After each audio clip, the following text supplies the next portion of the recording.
Okay, we're looking at round 5, and it's worth noting out that there's a typo in round 5. So I'm going to read it and I'm going to say where the typo is. So it says slip stitch to the top of the loop, chain 5. Look at the screen, Nick. Slip stitch into the base to form a loop. You will have a loop on top of the loop from the previous round. Chain 5, slip stitch into the chain 5 from previous round 4 times. That 4 times should be 3 times. And I'm going to show that now, okay?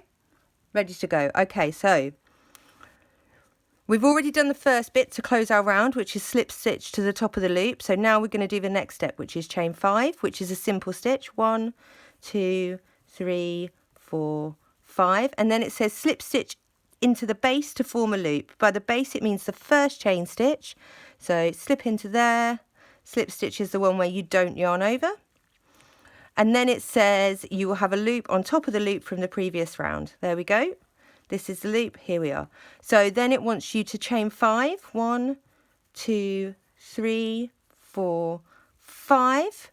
And slip stitch into the chain 5 from the previous round. That's this large gap here between the 3s.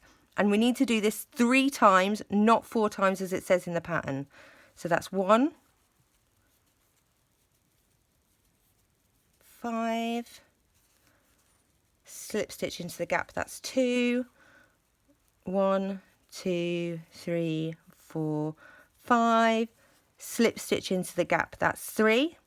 So now we're going to create another loop. So chain 5, 1, 2, 3, 4, 5, and chain into the base, slip stitch into the base to create another little loop.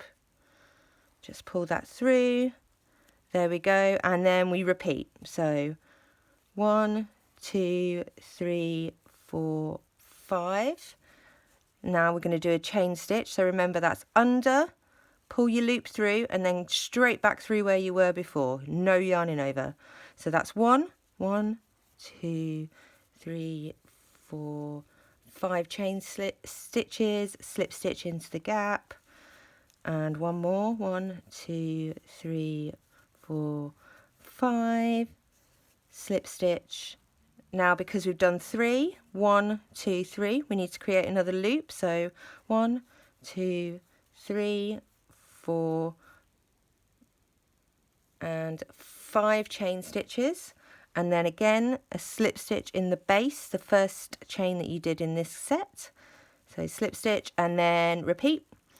1, 2, 3, 4, 5, into the gap, slip stitch, 1, 2, 3, 4, 5, into the space, slip stitch, 1, 2, 3, 4, 5, into the space, slip stitch. Okay, we've done 3, 1, 2, 3, so we need to do another loop.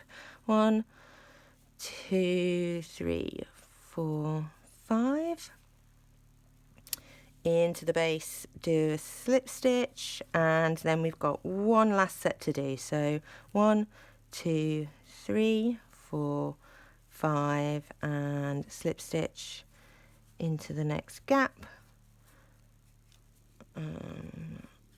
1, 2, 3, 4, 5, slip stitch into the next gap.